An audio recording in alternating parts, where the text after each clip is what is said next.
This is the 10-Minute Teacher Podcast with your host, Vicki Davis. That's the real scary thing about it, is that we all watch so many kids who are using this technology and they don't even feel good about their use, right? Yeah. They don't have the self-regulation skills to be able to stop when they need to stop. Like we teach them this is what Cookie Monster is about, right? Cookie Monster wants to just eat all the cookies until someone says, only one, right? That's a skill that has to be learned, and that's a skill you're supposed to learn as you become an adult. And we're still really struggling with that when it comes to screens. This is episode 874. Sometimes you go to the other side of the world before you connect with your, quote, older friends. Jordan Shapiro and I ran into each other in the lobby in Saudi Arabia, where we were both speaking at the Sync conference this past May 2024. He wrote the influential book, The New Childhood, Raising Kids to Thrive in a Connected World, is a faculty member at Temple University and has so many other things to his name. But it was great to catch up with you, Jordan. I really appreciate you coming on the show.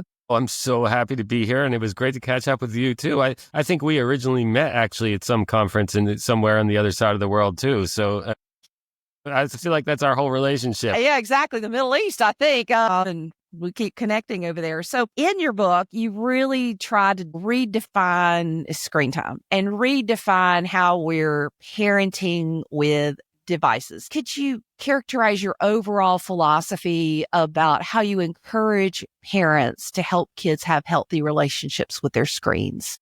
Yeah, I mean, you just said it perfectly. Healthy relationships. When I wrote The New Childhood, when I was really starting to think about all these issues, it was really obvious that we were all just in the screen world, right? Like it wasn't going away. Everyone was worried and panicked about how do we get rid of it? Is it dangerous?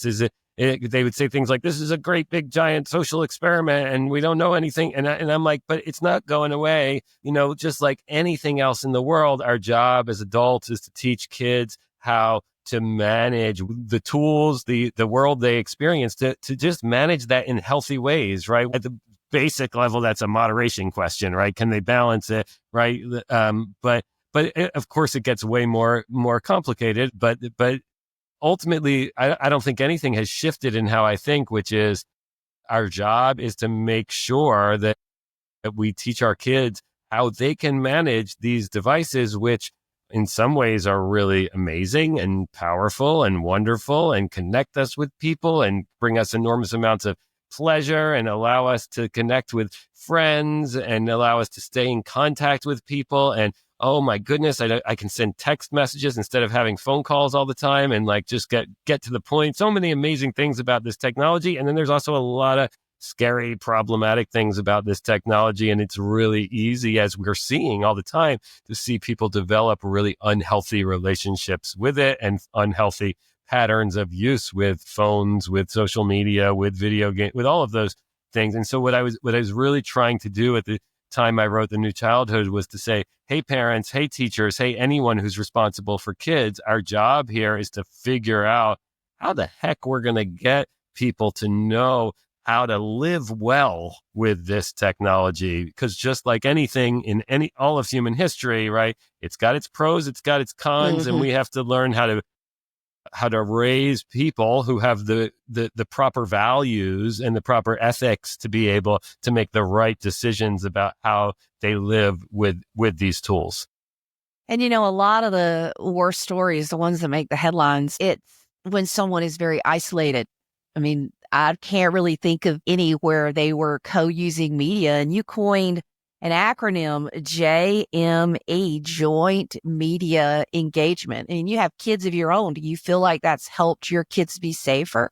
Yeah, I don't know if I actually coined that, but I did write a lot about it. Yeah, you wrote a lot about it. I think my kids were like 4 and 6 at the time, and we'd hear all these horror stories about kids who had play dates, and the kids didn't even play. They just both sat on their iPads on opposite sides of the room. And so I sort of was pushing for, okay, like if they want to play with the video games, I'm not sure that's a bad thing to do, but what we really need to do is make sure they're playing in social ways, right? And then I pushed that a step further, which was really pushing for parents and adults, any kind of caregiver or educator, to be interacting with these devices with them two reasons. One, because we didn't want to lose the valuable social time, right? We know so much research, the eye-to-eye contact, the back and forth conversation. This is where brain development happens. That's not even a question, right? The scary thing about a kid on a device all day is they're not getting that, right? So we don't want to lose any of that. So maybe we can get that to happen with the device. But at the same time, it was also this idea that how can a child ever learn to live well with a device if it's not modeled by the adults around them to show them what that looks like? And so that's also a reason I was pushing for it. When my kids were little, I would play video games with them. And after 30, 40 minutes, I go, time to stop. It's starting to make me feel tired. I think we should do something else instead, right? Just trying to build those healthy patterns of knowing how to stop, of being attentive to your own mood, of being able to say, hey, how does this make me feel? Is this working? Is this a positive experience I'm having with this, or this is a negative, right? That's the real scary thing about it, is that we all watch so many kids who are using this technology and they don't even feel good about their use, right? They don't have the self-regulation skills to be able to stop when they need to stop. That's point fingers and be like, that's a failure of the adults. But that is our job, is to teach kids how to regulate, like we teach them how.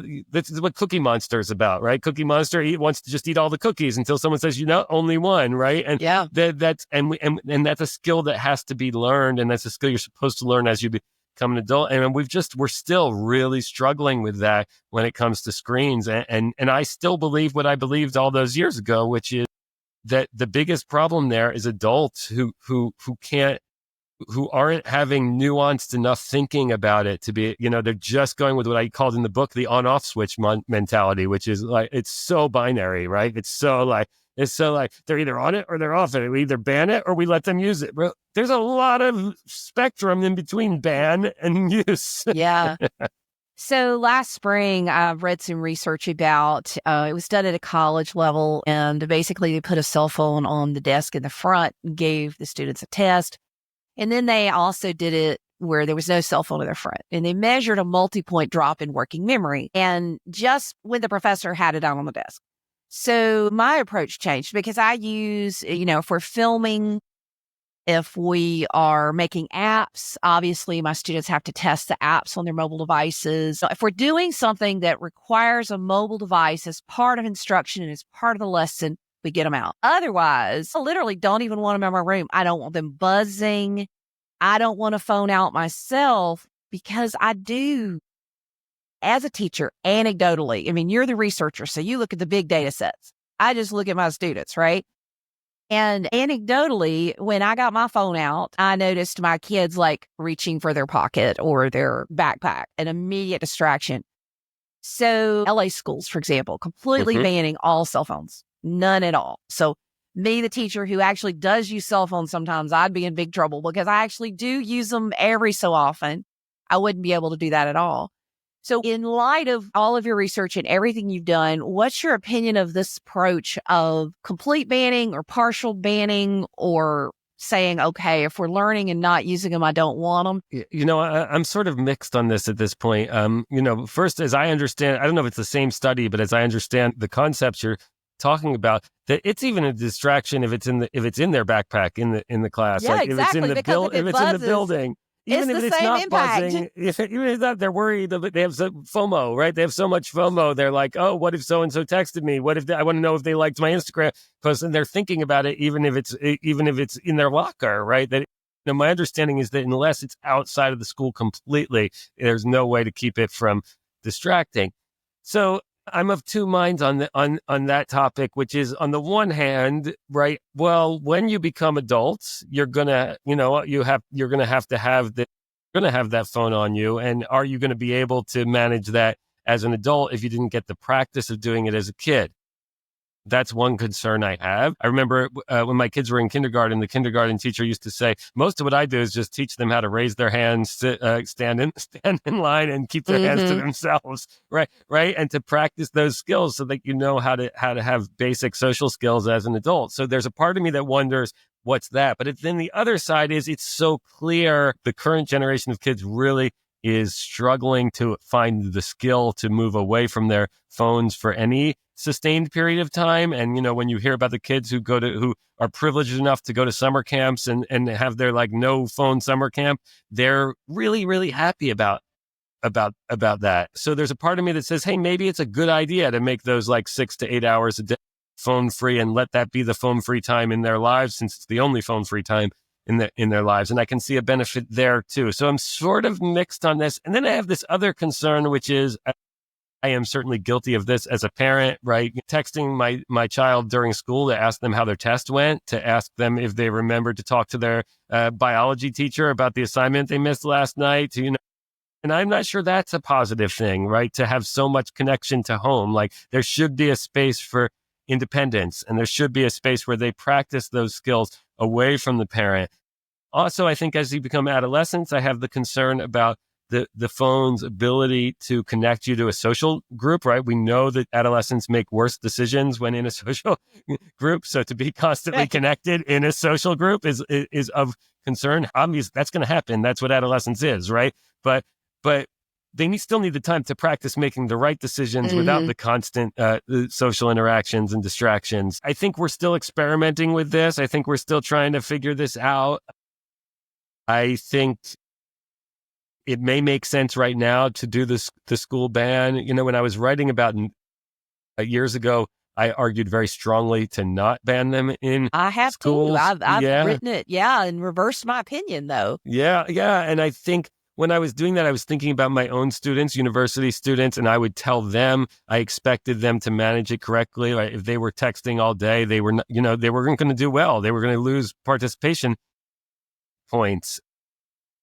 And most of them chose to just take care of it then. I'm not sure that today's kids are quite ready for that. I'm not sure they've gotten the practice of being phone free that the previous generations had. I'm no longer against the ban. I'm not sure if I'm for it yet. In my circumstances, there's a certain time of the day that phones are allowed, and then like lunch, no phones. And the engagement of students with one another is so positive when you don't have the phone involved. But as a teacher, somebody asked me the other day, in your 22 years, what's changed the most? And my answer was the speed with which I have to reach out to parents when something happens.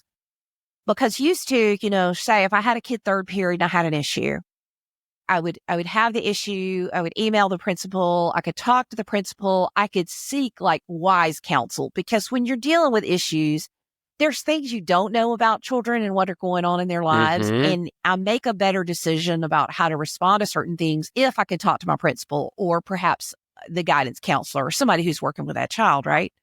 But now, because of phones, I've had circumstances, not lately, but I have had circumstances where before the class was over, I had an email from the parent about something that happened in class.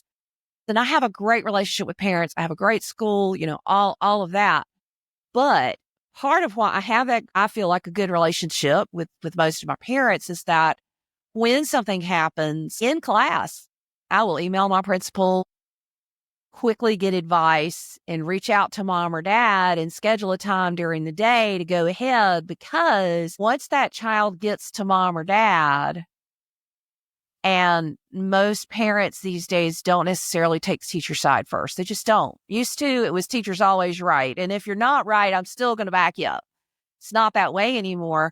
In some ways, the margin, they can still go to the front office and call, but the margin of having mobile devices not there, unless a child is a diabetic. Like if a child is a diabetic, if a child has a security issue, there's a restraining order or something like that, I could see having a phone on that child. But as a teacher, I know I'm not going to get yesterday back, but the pace, always being connected, I just don't know that it's healthy for learning and good relationships. Yeah. I definitely see that. And another issue I see, there's lots of times I think about even getting laptops out of my classroom. I teach in the humanities. A lot of students are not doing the reading, and then they sit in class and type into Chat GPT, what's a good comment to make, and then they just read that. And I'm not against Chat GPT. I think there's a lot of great uses right now for AI, but I also think they're missing the point. They're always looking for the correct answer. And I'm trying to teach them how to, as you were just talking about, how do you engage socially with a learning community? And that's a very different kind of thing, for ideas to build off each other, for real discourse to happen in a way that's like iterative and ongoing. And I hear what you're saying, and I build, like we're doing now, right? I hear you, I build on it, I think about it, what it makes me think about. That's really different than I think how a lot of young people these days are thinking about what it means, which is just, hey, let me get on Google and find the correct answer. And so much of what we do in education is about getting them out of the correct answer mindset, right? I know they think we're always looking for correct answers because we grade, but we're always trying to get them to think instead of just try to come up with what's right and what's correct. Well, and I just wrote a piece on my own blog about what I have noticed is a bias towards existing ideas and a bias against new novel ideas. Because if you think about large language models and AI and how they're trained on data sets of how humans converse. And if humans haven't really talked about a certain thing a certain way, it's not going to put those words together, right? So it was when I was trying to get it to say back to me, some things I had observed about how to use a spreadsheet with AI as I'm building my 8th grade curriculum. And I literally could not get it to say back to me a couple of the principles of how to interact with AI about spreadsheets. So if they're always digging into AI, they're always going to give you an answer that's already been given before. They're not going to give you an answer that perhaps is different or novel. And why are we educating these kids to recycle yesterday? No, to have a brighter future, Yeah, I like to remind them, as somebody who's trained in philosophy and a lot of classical stuff, having read intellectual history from like the beginning of writing to now, I like to remind them that I would say probably close to like 99.9% of what humans has said is wrong. So if you have an AI that's just searching what's already been said, chances are it's going to find wrong things. In fact, I would think it's going to assume that you're supposed to be wrong. We are regularly celebrating wrong. That's fantastic. So we've had kind of a wide-ranging conversation. The book is The New Childhood, Raising Kids to Thrive in a Connected World. Yes, it's been out for a little while, but I still think this is a very important conversation because it's a right now thing. So many of our kids went home during the pandemic, maybe weren't supervised as closely because parents had to work. And, some of them will say that they're addicted or they struggle with it. And so these are conversations we need to be having. So Jordan Shapiro, thank you for coming on the show and thanks for having this wide-ranging conversation. Yeah, anytime. I hope we can do it again sometime. Thanks for tuning in to the 10-Minute Teacher Podcast.